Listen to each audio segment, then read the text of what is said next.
and on Christmas Eve, many go to midnight mass, and I have as well on a few occasions. I do something extra as well.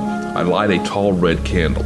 The red candle is to honor two people who have influenced my life. Please allow me to tell you why. The first person is my father. He left home as a teenager in the late 1930s to join the U.S. Army Air Corps. There, he was instructed in the use of a new technology called radar. In 1941, he was stationed at Hickam Field in Hawaiian Islands, across the island from Pearl Harbor. On December 7th, when the Japanese attacked, my father was on duty. He and his buddies then manned a machine gun nest and fired at the invaders. Whether they shot down any planes, we don't know to this day. However, he remained at his post for 3 days without a break, until relieved. Once the war was underway, he was assigned to the country of Burma, now called the Myanmar Republic. His duty was to guide planes over the Himalayan mountains, also known as the Hump, so the British troops and Chinese troops under Chiang Kai-shek could be fed and supplied. When Japan surrendered, the survivors of Pearl Harbor that could be spared were the first to occupy Japan. My father was among. In 1948, the U.S. Air Force was born out of the U.S. Army Air Corps. The same year, the Soviet Union cut off all access to the city of Berlin from the Allies. After the war, Germany was divided into East and West sectors, as well as the city of Berlin. The East was occupied by the Soviet Union. President Harry Truman ordered U.S. planes to fly into West Berlin over Soviet-occupied territory to feed and supply West Berlin. My father was among the crews. As they approached the city, they noticed children of various ages with blank, expressionless faces, decimated by the years of war,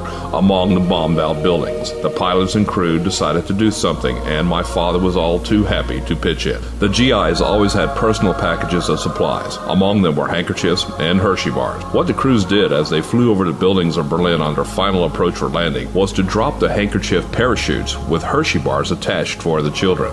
The kids scrambled after them with newborn smiles and hungrily devoured them. The airborne GIs soon became known as the Chocolate Soldiers. In the late 40s, early 50s, the U.S. was still experimenting with its new weapon, the atomic bomb. Part of the experiment was to test radiation levels. My father and several others were ordered to fly in and around the atomic clouds. In 1952, my father married my mother, and they had a son the same year. I was born 3 years later in 1955. In 1956, my father was ill at the age of 38 with lung cancer. He died December 25th, Christmas Day. The other special person was my grandmother, an immigrant from the Netherlands in the early 20th century. As a teenager, she had a tragic accident when she slipped one day on a trolley car track and a car wheel severed her right leg. She wore an artificial leg ever since. She was my grandfather's housekeeper, who was a widower with 2 sons. They soon fell in love and married at the end of World War I. They had 2 daughters, my mother and my aunt. When the stock market crashed and the Great Depression started, my grandfather was laid off, as were several thousand others. There were no food stamps then, just a few insurance companies that took care of former employees